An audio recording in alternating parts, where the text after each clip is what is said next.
Good evening and thanks for joining us on the Week in Review. I'm Nick Blumberg. Mayor Brandon Johnson issues a rare veto after City Council approves a snap curfew. We have to make sure that we are not providing politicized, knee-jerk reactions that do nothing to solve the fundamental problems of our city. The controversial measure passed on a 27-22 vote, meaning backers will need more support if they try to override Johnson's veto. It was probably one of the toughest decisions I ever made in my career, where I either had to decide either to play ball or to take a position and take a stand. Outgoing CPS CEO Pedro Martinez says the teachers union wanted to deliberately put the school district in financial distress. Unfortunately, this is part of the chaos that Donald Trump and ICE have rained down on the Chicago region. Democratic members of Congress are repeatedly denied entry to an ICE facility. Meantime, City Council backs off a measure aimed at boosting pay for rideshare drivers. A former Loretto Hospital executive stands accused of scamming $300 million out of the federal government for phony COVID tests. And the Chicago Fire released renderings of a proposed South Loop soccer stadium. And now to our Week in Review panel. Joining us are Michael Liptrot from Block Club Chicago, Rima Amin from Chalk Beach, Chicago, Hillary Gowans from the Chicago Tribune, and from Crane's Chicago Business, Justin Lawrence. Thank you all for being here. Let's get right to it. So there has not been a mayoral veto since 2006, when Richard M. Daley nixed an ordinance that would have set higher minimum wages at so-called big box stores. So there's a free piece of Chicago history for you. Justin, why did the mayor veto this one? Because he says that this curfew doesn't work, and it's been kind of boiling in the city council for about 2 months now. And the mayor initially said, hey, Alderman Brian Hopkins introduced this and said, hey, I understand what he's trying to do. We attack it from different angles, and was somewhat not supportive of the ordinance itself, but working with Hopkins, going through the process. But in the last week, especially on, I believe Tuesday, a day before the vote, he came out really strongly against it, said it's lazy governance, this is not the way to go, we're making progress and kind of rehabbing relationships between citizens and the police, and this is the wrong way to go. It was notable that even after those comments, the city council still approved it, with some of his nominal allies, committee chairs, people part of his leadership team being a part of those 27 votes. And now we'll see. Alderman Hopkins says, I'm not giving up. I'm going to try to override that veto, but you need 34 votes to do that. He currently has 27, so it's hard to see, unless something major changes, how that happens. Yeah, I mean, that was my next question. The idea of an override here seems like it could be, a tough road for Hopkins to walk there. As of now, he can't do it, right? There's just not the votes there, but we'll see. This has become a very political issue. If there are one of these kind of teen gatherings and it turns violent, like it did in March when they prompted them to do this, then maybe that changes votes, persuades people to, even if they don't like the ordinance, they feel political pressure to support it. But outside of something major to shift things here, I don't think he can override the veto. It's really interesting to see just the politics of fear come into play with this. And the question with these opposing sides of the snap curfews, what's the bigger fear? The fear of a teen trend happening, or the fear of Chicagoans' liberties being restricted when it comes to where they can go and when these curfews are going to be instituted. And so it's interesting for me to see Johnson take a strong side of it, because coming out of the Lightfoot administration to Johnson when it came to some of these regulations at Millennium Park and such, he hadn't quite put his foot down on his stance on it. And so seeing this boil up and him get to the point of having to institute a veto, it's going to be interesting going forward, seeing how that shakes out in terms of the Progressive Caucus and these opposing sides of it. But this can't be the end of the conversation, right? I think there are good arguments on both sides, for sure. And you mentioned a lot of the big issues at play. So, the Tribune editorial board, we actually opined earlier this week and asked the mayor not to veto this. And we acknowledge some of the challenges with the concept, of course, the civil liberties question. But I thought there was a lot of really compelling testimony on the floor ahead of the vote. I thought Alderwoman Monique Scott was really compelling. She talked about her 17-year-old daughter, who by all accounts is a really responsible, smart young lady. And Alderwoman Scott's like, I'm not going to send her downtown. I don't think it's safe. And so I think there's this broad sense of this is a problem.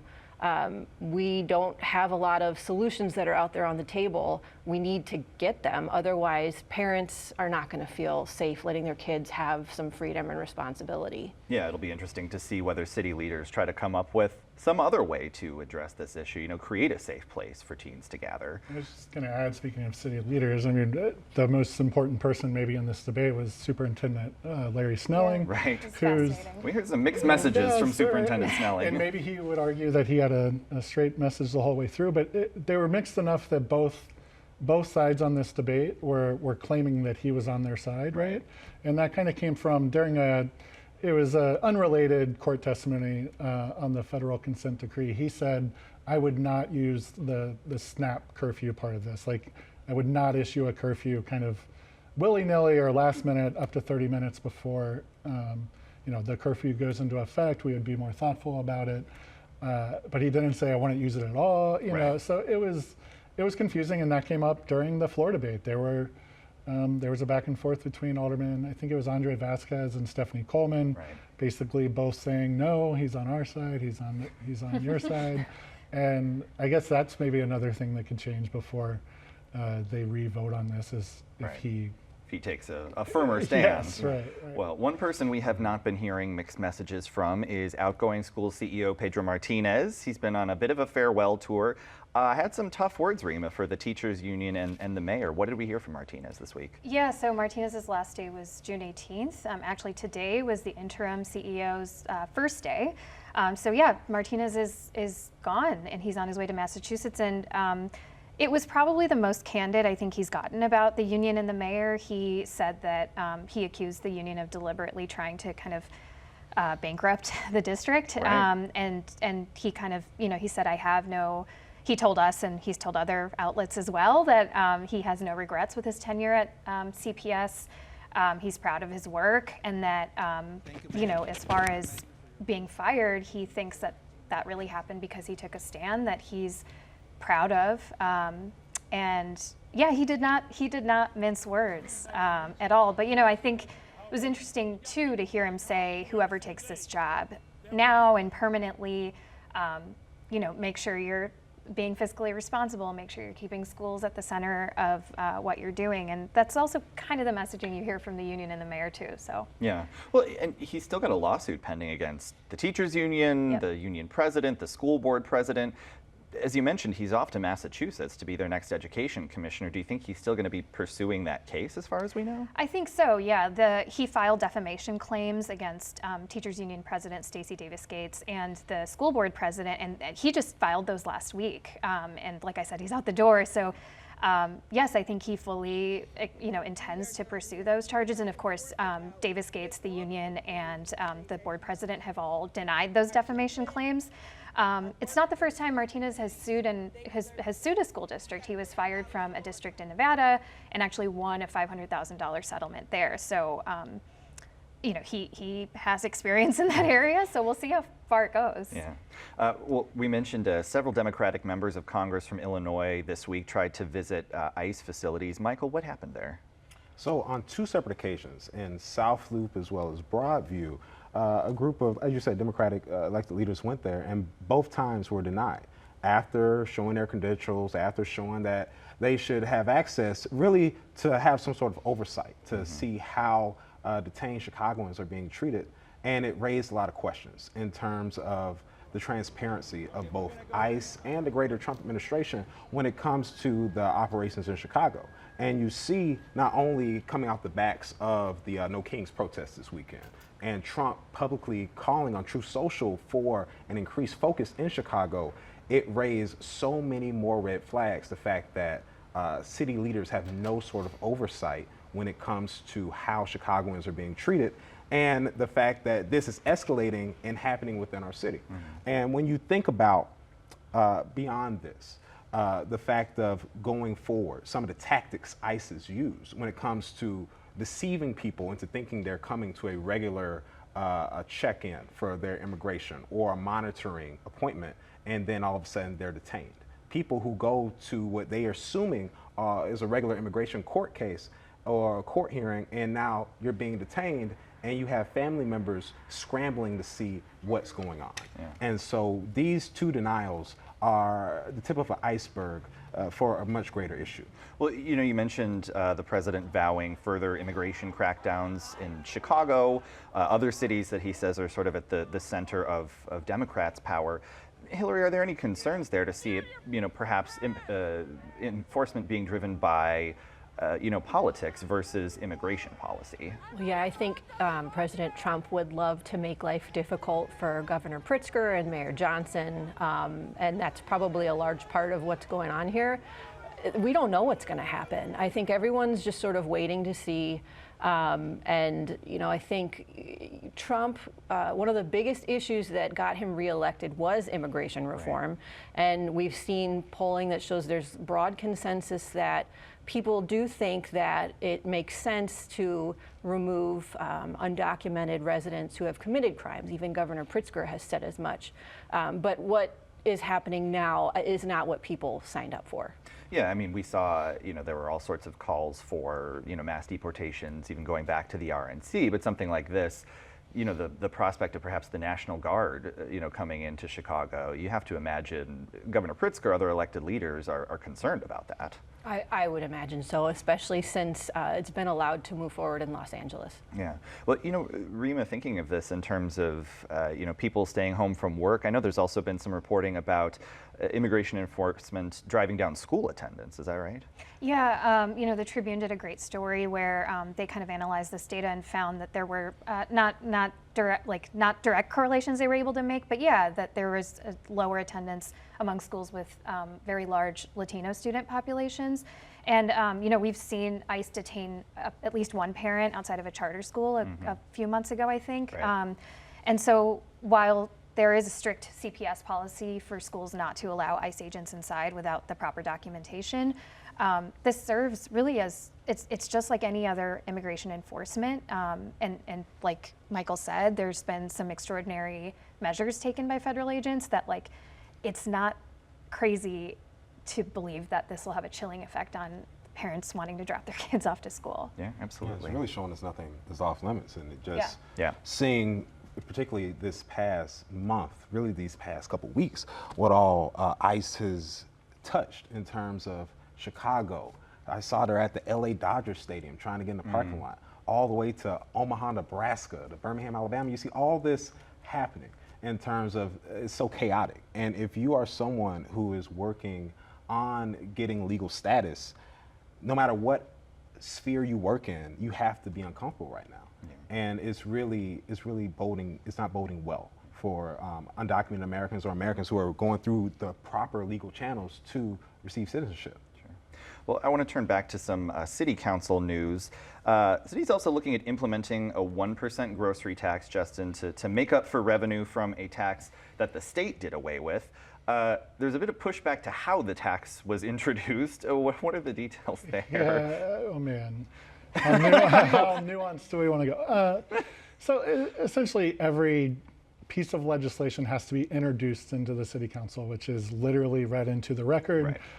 The way that was read by the city clerk, Anna Valencia, she just, you know, is very technical. It did not say grocery tax, a tax, or a tax on groceries, right. Anything of that sort. And Alderman Brendan Riley, he was actually standing 5 feet in front of her while she was doing that. He knew that this was coming. He was waiting to kind of use a trick to stall it for a little while. When he never heard grocery tax, he was unable to do that. He charged the mayor with trying to sneak it on through. You were trying to prevent me from blocking this.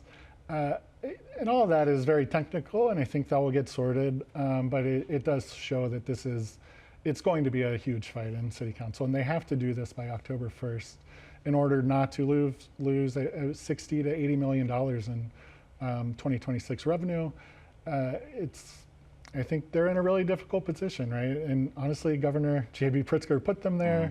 The state does not receive revenue from this. It passes it on to local municipalities. So it was easy for him to get rid of it. And now the city will have to, or the city council will have to take a really tough vote. Yeah. Well, we also saw the alderperson backing an ordinance aimed at raising pay, among other things, for rideshare drivers. He backed off a vote this week. What happened there? This was, I would say, they came to a compromise because the advocates of this eventually, I think they realized or thought that they did not have the votes to get it done.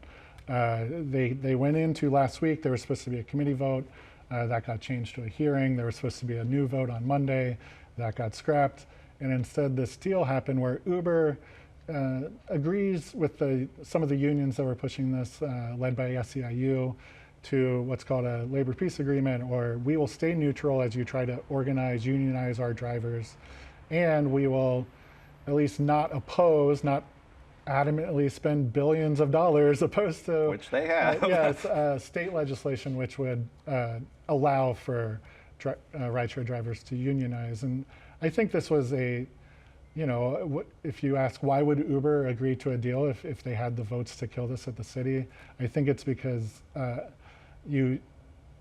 those votes can change, and in the pressure of a very powerful union who is very influential in electoral politics, they might have been able to flip some votes, and I think Uber had reason to cut a deal and walk away from this. You kind of have to wonder what else is going on too. This doesn't exist in a vacuum. Right. Uber is also aggressively pursuing driverless vehicles, Right. which out west, like in California, are already widely adopted and very popular. So, the cynical side of you has to wonder, do they also see other options on the table? Could this end up being short-term gain for drivers and long-term pain? Right, if this is just going to be end up being a moot point. And this would require state legislation. A supporter of this kind of deal told me they don't think that will happen by the end of this year. So you're looking at May of next year. Then they actually have to organize the drivers. That takes time. So all of this has a long time for Uber to muck things up. There are a lot of hurdles to Right, clear you're here. reporting that this bill posed a threat of up to like 10,000 drivers being laid That's off. what Uber said. Right. Because of the kind of the way that the pay structure was written, they said we will have no choice but to, I guess you can't say lay them off because they're not their employees, right? But cut 10,000 drivers off of the apps in order to accommodate kind of a new supply and demand that would come after this ordinance. I think the advocates would say that was doom and gloom, and we don't believe those numbers, but. And Lyft as well. They were both very adamant that if this gets approved, maybe drivers make more money, but there will be fewer of them making that money. So. It'll be interesting to see whether this goes. I mean, we still haven't seen the language for the state bill yet, so lots to be done. Okay, switching gears, pun intended. After teasing the idea for what feels like a lifetime, former Mayor Rahm Emanuel has finally made it explicit this week that he is considering a presidential run. Hillary, how serious of a contender do you think he could be for the Democratic nomination? Oh, how fun. Wouldn't it be so interesting if Rahm and JB run? It I don't think that's certainly going would. to happen, but maybe. Yeah. I think that Rahm is really working hard to position himself as the moderate Democratic option, as the common sense guy, the rational one. You see him doing interviews like he did with Bill Maher, and I certainly think he's resonating with people. I saw some polls recently that showed that Chicagoans actually view Rahm as the best mayor from the past several administrations. So, we remember Rahm as sort of hard-nosed and a bulldog, but in retrospect, it turns out that many Chicagoans thought he was effective. And it could work for him. Yeah, it's going to be interesting to see how that race shakes out. And I like how you put the rational candidate, because I think a lot of things that are viewed as blemishes or unsightly on his legacy, you can rationalize. But when I think about a Rahm presidency, I think about the headlines and how politics is more so the appearance than the reality. And when national headlines come out about this presidential candidate closed 50 schools, this presidential candidate withheld or created obstacles for police cam to come out about the shooting of Laquan McDonald, how that's going to affect the Democratic base when it comes to these very sensitive issues, especially post-2020 and Rahm's track record. Yeah. So I'm very curious to see, and then also just the overall idea of Chicago politics and how many people, when the perception Chicago has on a national level, elevating from Chicago politics, not only to national politics, but to the presidency. It's going to be interesting to see. Yeah, I mean, we've seen those sorts of attack lines against many candidates for being a Chicago-style politician.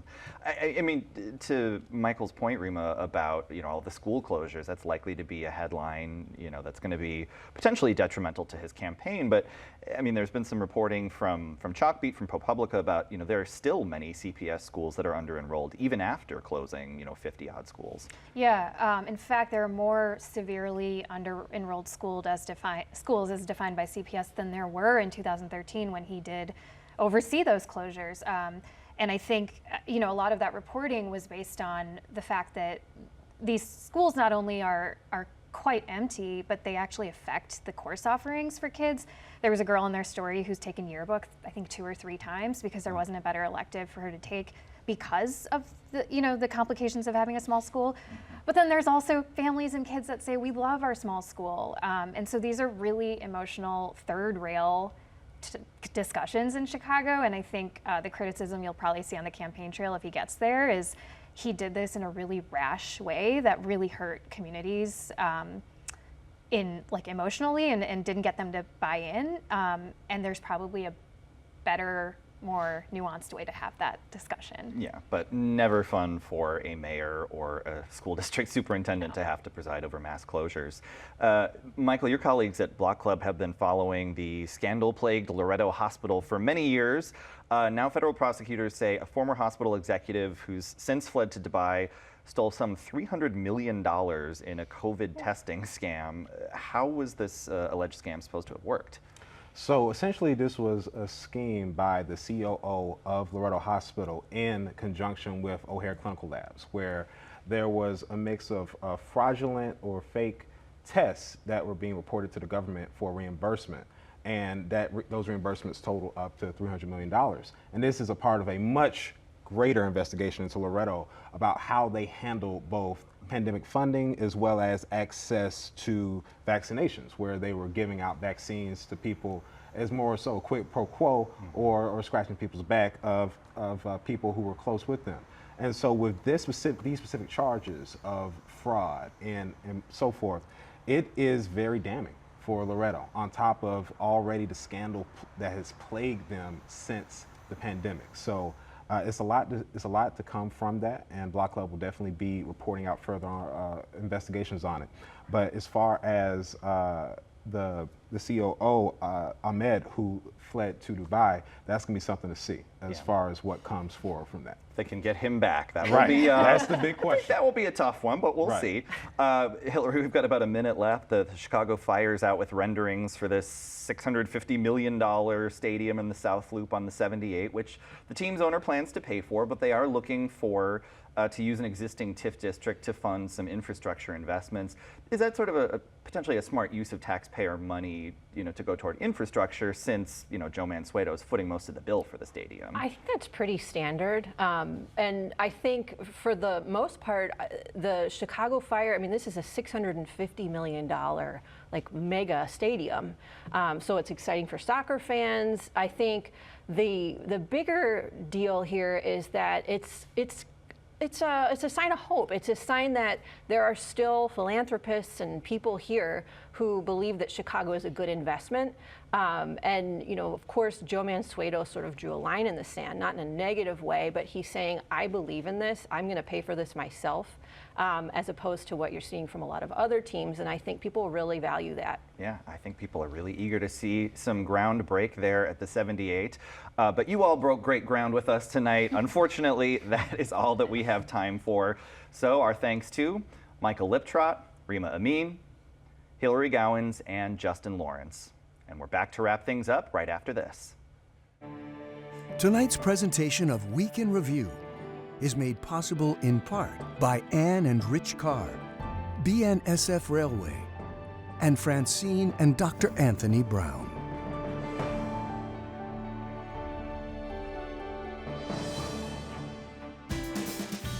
Chicago Tonight is made possible in part by the Alexandra and John Nichols family, the Polk Brothers Foundation. Additional support is provided by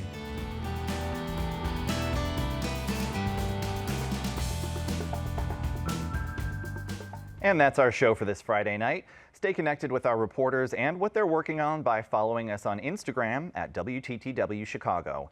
Now for the Week in Review, I'm Nick Blumberg. Thank you for watching. Stay healthy, stay safe, and stay informed. And have a great weekend. Okay, Justin, Alder people this week, they were busy, City Council week. They also approved some funding aimed at helping Wrigley Field land an all-star game. What did they sign off on? They signed off on bollards, and these are not just any bollards. These They're are special bollards. Yes, $32 million bollards that will go in around Wrigley Field over the next 2 years. You know, they're terrorism prevention. Sure. MLB has previously said, you guys need those if you ever want an all-star game again. Reading the tea leaves, the team is very excited about this. The city has been asking for the all-star game. We think that could come later this summer, but nothing is official yet. Okay, I mean, that could be a nice shot in the arm. It's been since the 90s, I think, that Chicago's? 1990 at Wrigley, I believe 2003 at Sox Park. So it's time. Over 2 decades. It's nice to have some positive news about our sports teams, even if it is just about the stadium itself. It's going to be something to see. It's a great stadium. Right.